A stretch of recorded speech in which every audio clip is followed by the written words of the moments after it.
The PCC has once again risen high as a key advocate for human rights and a crusader for a world without HIV/AIDS through a 3-in-1 commemoration on Thursday, December 2, 2021.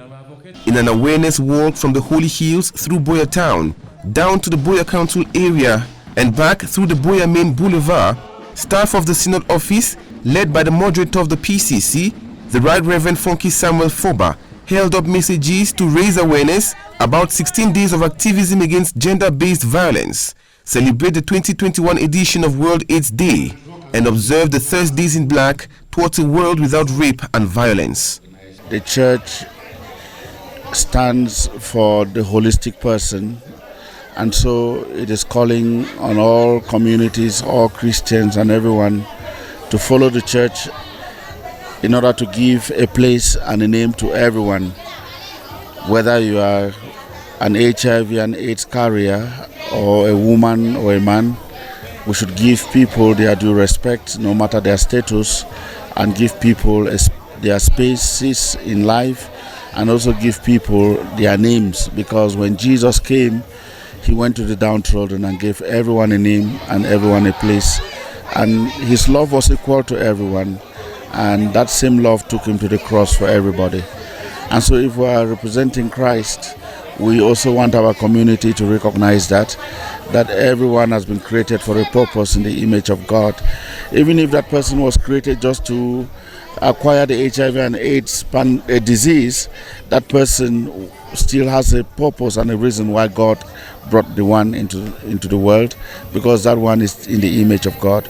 So we are calling on our communities, especially our male-dominated communities, to respect our women and to give them a central place. Because if you look throughout the Bible, you realize that women played a pivotal role in making Christianity what it is today. Even though they were not among the first 12 disciples of Jesus Christ, they worked at the background and did a lot to enhance Christianity. So we must recognize everyone and give everyone their dignity, because that is God's will for humanity. The 3-in-1 commemoration under the banner of the PCC Health Services also featured a key presentation on the global and national state of HIV and how it can be reduced to zero. We are commemorating the 16-day activism against gender-based violence, and also putting on also Tuesday Friday, which is the Black Friday, which is their advocacy to stop rape and violence against women. HIV, we know all these activities all lead to the spread of HIV. And as we know, as of today, the statistics in Cameroon shows that 2.8% of the population of Cameroon is affected with HIV. So all what we are doing today, and we'll be doing in the subsequent days, and we hope we have trained a lot of ambassadors today to carry out the message, is to do advocacy and awareness of the HIV/AIDS situation, so that we can help bring down this percentage to even 0%. The world is striving towards stop AIDS by 2030, and we want to be part of that achievement. That's why the PCC is taking on the forefront in this fight. In the course of the presentation by the PCC's National HIV Coordinator, participants learned that young girls are more exposed to the virus, with 6 in every 7 infected adolescents being girls. We need to now be very careful or conscious about the needs of young girls, the needs of adolescent girls 15 to 19 years, because at that time normally it's a time that you hardly find many boys into sexual activities. I'm sure even girls too, but now you know the situation with regards to girls. We're talking about gender-based violence. We're talking about rape also, even of younger girls, some even younger than 15 years. We're also talking about early and forced marriages, and which has affected a lot but of young girls also. And also there's also the aspect of peer pressure. We cannot leave that out also. A lot of competition, and also poverty and unemployment in the community, where it happens. You find some girls at very young age, they become breadwinners in their home. They now start to see how they support their younger ones at a very tender age. They become parents, they become adults while they are still adolescents.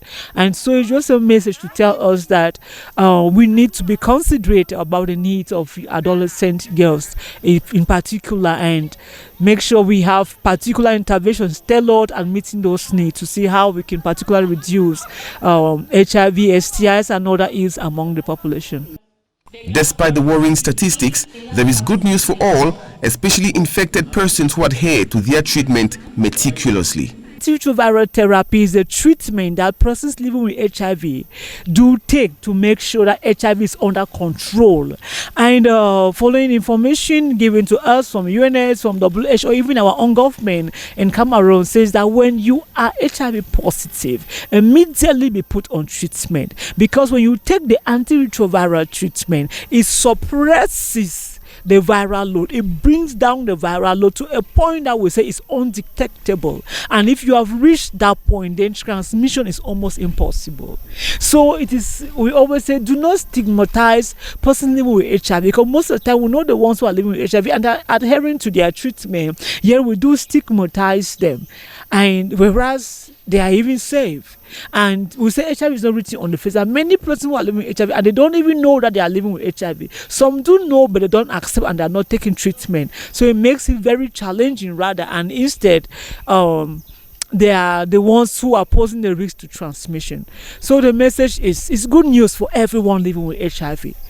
It's not like there's nothing to help you. There's antiretroviral therapy. And if you take it, you have to adhere to it. If you adhere to it, if you want to have the benefit of antiretroviral therapy, adhere to it, hold firm to it, take it all the time. Within 1 year, you find yourself attaining viral suppression.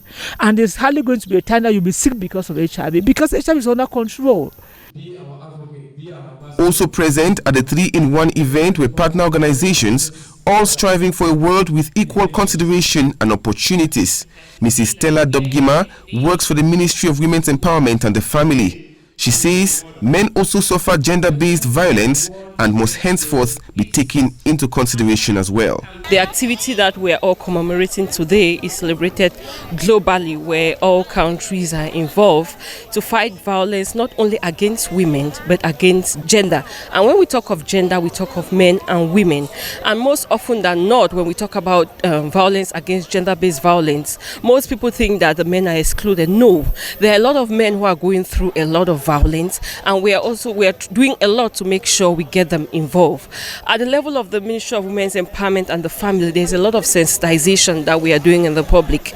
In addition to that, we do a lot of counseling for couples, and we don't want to leave the men out. And I'm proud to say that next year we'll be flipping the coin more. We'll be getting more men involved, not just because they are the perpetrator, but because we are looking for a world where we are free of violence. And if we are talking of a society where there is no violence, we must get all those stakeholders involved.